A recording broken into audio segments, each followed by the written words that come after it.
Hello, so bronzers. Lots of people are a bit scared of bronzers because they can look so fake and orangey, and also people aren't really sure what they're for.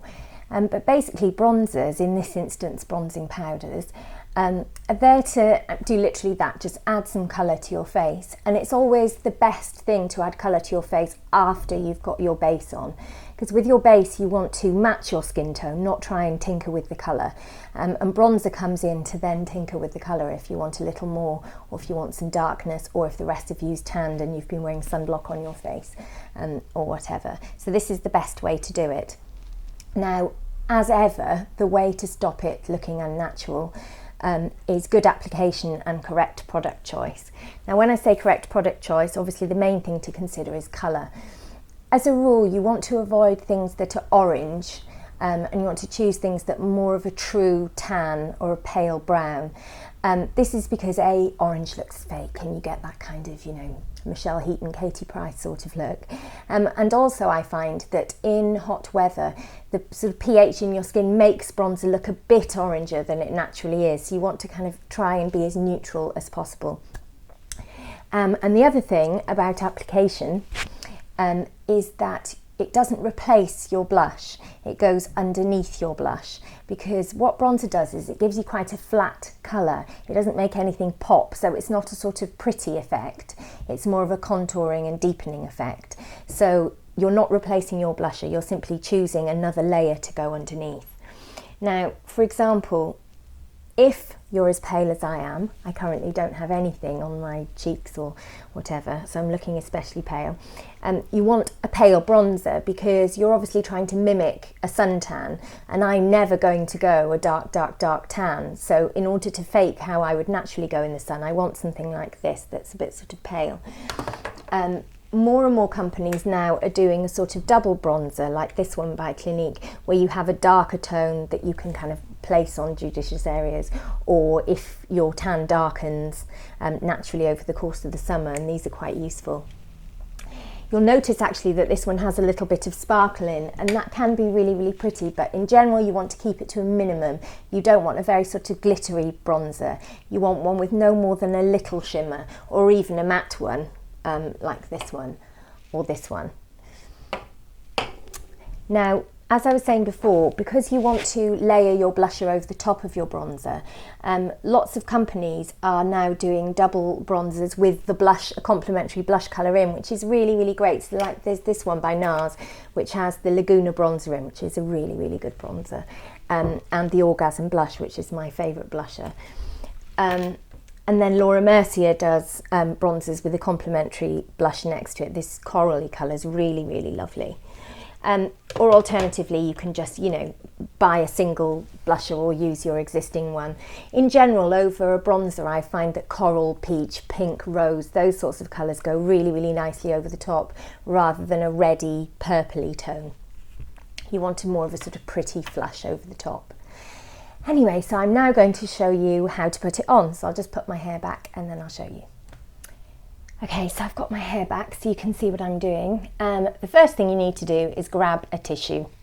Any old tissue or loo roll, or when I'm doing my makeup on the train on a commute, I tend to use my coffee napkin. You just want something to blot with. Then you want a large fat brush. So bigger than a blusher brush, smaller than a big powder brush, so somewhere in the middle. This is my favourite one, it's Ancient. Again, as a general rule of thumb, if you're applying something that has a powdery consistency, you want something with natural bristles. If you're applying something with a creamy consistency, you want a synthetic brush. So, take your bronzer. I'm going to use this one by Clinique, which is Almost Bronzer in Light.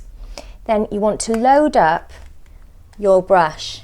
Now you can be quite generous with loading it up, because what you want to do is you want to get it evenly into the bristles of the brush, not just on the tips. And believe it or not, even though that seems like a lot of product, that stops you from getting the streaks because the brush is properly loaded up. It's not kind of heavy on one side and not on the other. When it's loaded up,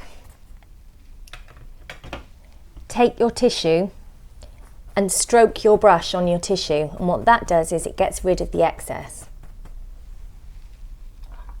take your mirror and you now want to dust your bronzer wherever the sun would naturally hit. So think about where you could get sunburned. So cheekbones, imagine if you're on a skiing holiday, which is quite a leap for me. Imagine where you would get sunburnt. Over the cheeks, chin, and again you're kind of going in circular, soft movements. Chin, up here on your forehead. Now, lots of makeup artists and journalists suggest that you also put bronzer on your nose. This is such personal preference. I can totally see the logic of it because the sun does catch your nose, but I hate it when the sun catches my nose, so I don't put it on my nose. But if you like the way your nose looks when you've been out in the sun too long, by all means put it on your nose. Now, as you can see, that isn't streaky or obvious because I've loaded up the brush properly and then dusted it off. But you can also see that my skin is visibly darker than it was. Now, it does look quite flat. There's no sort of perkiness in the cheeks, which I'm very keen on, as you know. So we're now going to take a blusher colour and a blusher brush, and as I've shown you in previous videos, layer that over the top. By the way, if it's winter time, you don't need to stop using bronzer. You just want to go for a lighter one or just a flat brown blusher underneath. Because I still think that double layered effect looks much better than just blush on its own. So stick with your bronzer, but maybe just go down a couple of shades, because obviously it's not feasible that you would be brown in the winter. So blusher brush, a bit smaller than the bronzer brush. Take your blusher, in this instance NARS Deep Throat, which is the one I use most days. Load up your brush, and exactly the same as before, dust it off on a tissue so you haven't got too much colour on there. Then this time you're doing the same thing except just on your cheeks and just on the fat bits. So if you smile in a slightly idiotic fashion and just stroke it, swirl it, just on the circular parts, those kind of plump bits, what beauty journalists call apples.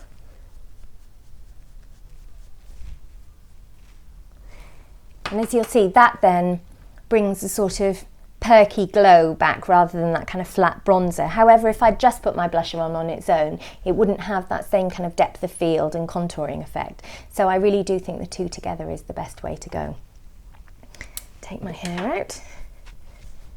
So, as I hope you can see, I'm significantly less pale than I was before, and that's how you put on bronzer. Give that technique a go. It's absolutely foolproof as long as you have the right brushes and the right colour bronzer, and let me know how you get on in the comments section. Thanks.